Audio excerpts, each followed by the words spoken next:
तो फ्रेंड्स, मैं मनीष आज मैं एमपी बोर्ड वालों के लिए कक्षा 12वीं भौतिक शास्त्र रिवीजन टेस्ट लेकर आया हूं। सही विकल्प चुनकर लिखिए। जिसका पहला प्रश्न है न्यूनतम आवेश होता है, तो इसका सही उत्तर होगा इलेक्ट्रॉनिक आवेश। धातु का पराविद्युतांक होता है, तो धातु का पराविद्युतांक अनंत होता है। एक गोली चालक की धारिता का सूत्र है, तो गोली चालक धारिता का सूत्र होता है C बराबर 4 पाई एप्सिलॉन नॉट R होता है। विद्युत धारिता का एसआई मात्रक, तो विद्युत धारिता का जो एसआई मात्रक होता है वो क्या होता है? फैराड। एक तार को खींचकर उसकी लंबाई 2 गुनी करने पर उसका प्रतिरोध हो जाएगा 4 गुना।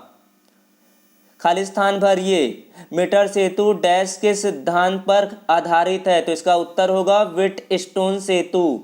बी एच तथा आई में संबंध है, तो B बराबर होता है μ0 H प्लस I होता है। ध्रुव प्राबल्य का एसआई मात्रक क्या होता है? एम्पियर मीटर होता है। 3 माइक्रोफैरेड धारिता के 3 संधारित्र श्रेणी क्रम में जुड़े हैं, तो तुल्य धारिता खाली स्थान होगी, तो इसका सही उत्तर होगा 1 माइक्रोफैरेड। 1 फैरेड बराबर डैश स्थित फैरेड, तो 1 फैरेड में कितना स्थित फैरेड होता है? 9 गुणा 10 की घात 11। सही जोड़ी मिलाइए, तो सही जोड़ी का पहला मैचअप करेंगे। विद्युत ऊर्जा का होगा I² RT, आंतरिक प्रतिरोध का हो जाएगा ओम, विद्युत वाहक बल का हो जाएगा वोल्ट, किलोवाट घंटा का हो जाएगा विद्युत ऊर्जा, और विद्युत सामर्थ्य का हो जाएगा V × I। एक शब्द में उत्तर दीजिए या एक वाक्य में उत्तर दीजिए। एक आदर्श वोल्टमीटर का प्रतिरोध कितना होता है? तो इसका सही उत्तर होगा अनंत। स्वप्रेरकत्व का मात्रक क्या होता है? तो इसका उत्तर है हेनरी। आवेश के क्वांटीकरण से क्या तात्पर्य? प्रत्येक आवेशित पदार्थ पर आवेश मात्रा एक इलेक्ट्रॉन पर आवेश की मात्रा का क्या होता है? पूर्ण गुणज होता है। आवेशित पदार्थ पर आवेश की मात्रा क्या होता है? Q = +- होता है। पृथ्वी का विभव कितना होता है? तो पृथ्वी का विभव होता है 0। किरचॉफ का प्रथम नियम किस नियम पर आधारित है? आवेश संरक्षण के नियम पर। अनुगमन वेग से क्या तात्पर्य किसे कहते हैं? किसी चालक में इलेक्ट्रॉन विद्युत क्षेत्र के प्रभाव में क्या करता है? एक औसत वेग से प्रवाहित होते हैं। इस नियत औसत वेग को क्या कहते हैं? अनुगमन वेग या अफवाह वेग कहते हैं, जिसे VD से दर्शाया जाता है। धारिता का मात्रक तथा विमी सूत्र लिखे, तो धारिता का मात्रक फैराड होता है और इसकी विमी सूत्र क्या होता है? m की घात -1 L की घात -2 T की घात 4 A की घात 2 होता है। विद्युत क्षेत्र की तीव्रता को परिभाषित कीजिए, तो विद्युत क्षेत्र की तीव्रता क्या होता है? विद्युत क्षेत्र के किसी बिंदु पर एकांक धन आवेश जितने बल का अनुभव करता है उसे उस बिंदु पर क्या कहा जाता है? विद्युत क्षेत्र की तीव्रता कहते हैं। विद्युत क्षेत्र की तीव्रता को E से डिनोट करते हैं, तो E बराबर हो जाएगा F/Q0। भंवर धाराएं क्या है? इनका अनुप्रयोग तथा हानियां लिखिए। किसी चालक के भीतर परिवर्ती चुंबकीय क्षेत्र होने पर उसमें विद्युत धारा क्या होती है? उत्पन्न होती है, जिसे क्या कहा जाता है? भंवर धाराएं कहते हैं। इसका उपयोग क्या होता है देख लेते हैं। इन धाराओं का उपयोग रेलगाड़ी में ब्रेक लगाने के लिए प्रयोग की जाती है। प्रेरण भट्टी में धातुओं को पिघलाने के लिए इसका उपयोग होता है। और हानियां, डायनेमो व मोटर की आर्मेचर में ऊर्जा का क्या होता है? ह्रास हो जाता है। संधारित्र किसे कहते हैं? इसके सिद्धांत को समझाइए। संधारित्र वह युक्ति है जिसके द्वारा किसी चालक के आकार या आयतन में बिना परिवर्तन किए उसकी विद्युत धारिता क्या होती है? बढ़ाई जा सकती है। सिद्धांत स्क्रीन पर देख सकते हैं और इसको पढ़कर अच्छे से नोट कर सकते हैं। प्रश्न क्रमांक 10वां, अनुगमन वेग एवं धारा में संबंध स्थापित कीजिए। अनुगमन वेग एवं धारा में संबंध स्थापित करना है। मान लेते हैं कि एक किसी चालक तार का अनुप्रस्थ क्षेत्रफल कितना है? A, और उनके प्रति एकांक आयतन में मुक्त इलेक्ट्रॉनों की संख्या n है, और अनुगमन वेग ड्रिफ्ट वेलोसिटी क्या है? Vd है। चालक से 1 सेकंड में प्रवाहित इलेक्ट्रॉनों की संख्या क्या होगी? NaVd।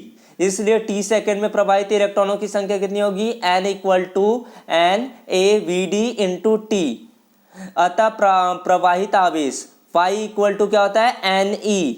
तो Q = क्या हो जाएगा? NaVd × T × E। अतः चालक से बहने वाली कुल विद्युत धारा I = क्या होता है? Q/T। सूत्र में मान रख देंगे तो यहीं पर I का वैल्यू क्या आ जाएगा?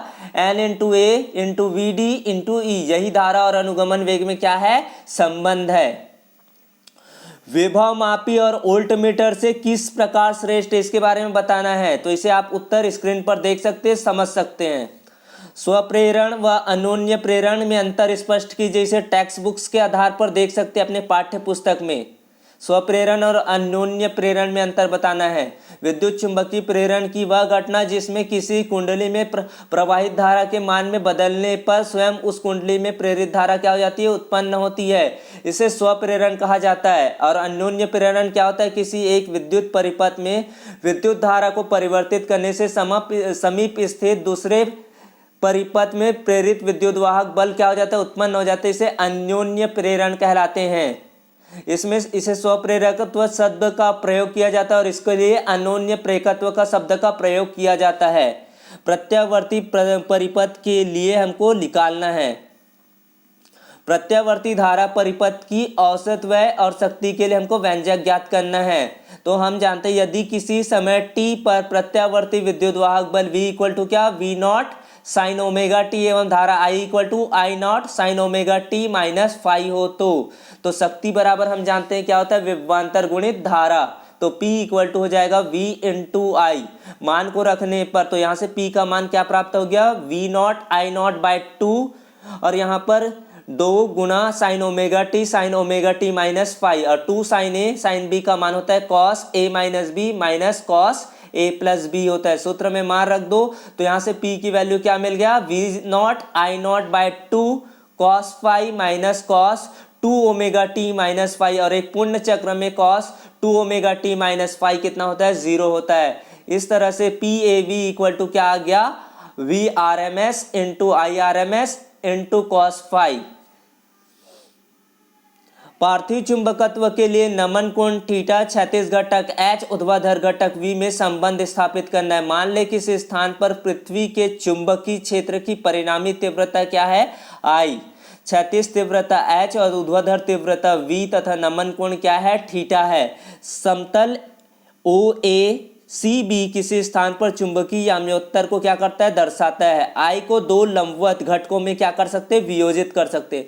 I का OA दिशा में घटक क्या हो जाएगा, H equal to I cos theta, और I का OB दिशा में घटक क्या हो जाएगा, V equal to sine theta, I sine theta. समीकरण 2 और 1 को भाग दे देंगे तो V बाय H क्या हो जाएगा, tan थीटा के बराबर हो जाएगा। इसी तरह से समीकरण 1 और 2 का वर्ग करके जोड़ेंगे तो आई स्क्वायर इक्वल टू क्या हो जाएगा, H square plus V square. इस तरह से क्या मान प्राप्त हुआ, I equal to square root of H square plus V square. प्रश्न क्रमांक 16, किसी विद्युत क्षेत्र में स्थित बंद पृष्ठ के लिए गॉस का प्रमेय लिखिए और तथा सिद्ध कीजिए। तो हम क्या जानते हैं, गॉस का प्रमेय क्या होता है, निर्वात में किसी बंद पृष्ठ से गुजरने वाला संपूर्ण विद्युत फ्लक्स उस बंद पृष्ठ के अंदर उपस्थित कुल आवेश का क्या होता है, 1/एप्सिलॉन गुना होता है। एप्सिलॉन क्या होता है, निर्वात की विद्युतशीलता। मान लेते हैं कि यदि किसी बंद पृष्ठ के अंदर उपस्थित कुल आवेश Q हो तो गॉस के नियम से गुजरने वाला संपूर्ण विद्युत फ्लक्स का क्या होगा, phi equal to Q by epsilon not.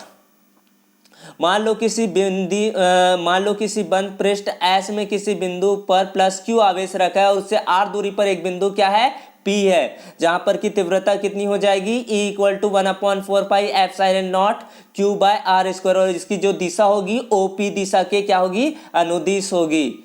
बिंदु P पर अल्प पृष्ठ ds की एक कल्पना कर लेते हैं और इसके क्षेत्रफल ds की दिशा उस पर खींचे गए अभिलंब Pn के क्या होगी, अनुदिश होगी। अतः पृष्ठ ds से गुजरने वाला विद्युत फ्लक्स का d फाई इक्वल टू क्या हो जाएगा, E डॉट ds, और E डॉट ds को हम लोग क्या लिख सकते हैं, E ds cos थीटा, जहां पर थीटा E वेक्टर और ds वेक्टर के बीच का क्या है, कोण है। समीकरण 1 में मान रख देंगे तो क्या आ जाएगा, समीकरण 1 से मान रखने पर d phi E equal to 1/4 pi epsilon naught Q by R square, यहाँ पर E के मान को रख दिए ds cos theta, Q by 4 pi epsilon naught ds cos theta by R square. और हम लोग जानते क्या है कि d ओमेगा इक्वल टू क्या होता है, ds cos theta by R square. पृष्ठ ds द्वारा बिंदु O पर बनाया गया क्या है, घन कोण Q by 4 pi epsilon naught into d omega. बंद पृष्ठ S से गुजरने वाला संपूर्ण विद्युत फ्लक्स, तो इसके लिए हमको क्या करना पड़ेगा, समाकलन, समाकलन करने पर क्या मान प्राप्त हुआ, Q by 4 pi epsilon naught समाकलन डी ओमेगा। और समाकलन डी ओमेगा का मान किसी बंद पृष्ठ के लिए डी ओमेगा का मान कितना होता है, 4 पाई, क्योंकि ये क्या होता है, घन कोण। समीकरण 2 में समीकरण 3 में रखने पर इसे क्या हो जाएगा, pi equal to Q by epsilon naught. यही क्या होता है, गॉस का प्रमेय। प्रत्यावर्ती एलसीआर परिपथ में निम्न का परिकलन करना है, परिणामी वोल्टेज, परिपथ का प्रतिबाधा, परिणामी वोल्टेज तथा धारा के मध्य कलांतर, ये तीनों टॉपिक्स को लिखना है। तो सबसे पहले परिणामी वोल्टेज ज्ञात करना है, परिपथ का प्रतिबाधा, फिर परिणामी वोल्टेज तथा धारा के मध्य विभवांतर ज्ञात करना है, जिसे आप स्क्रीन पर देख सकते हैं, समझ सकते हैं। इस तरह से ज्ञात किया जाता है, इस तरह से देख सकते हैं। तो यहाँ पर पाई की वैल्यू, कलांतर का मान क्या है, tan inverse omega L minus 1 by omega C by R. यही क्या होता है, धारा और प्रत्यावर्ती वोल्टेज के मध्य क्या होता है, कलांतर होता है। Thanks for watching my video, please subscribe here, thank you.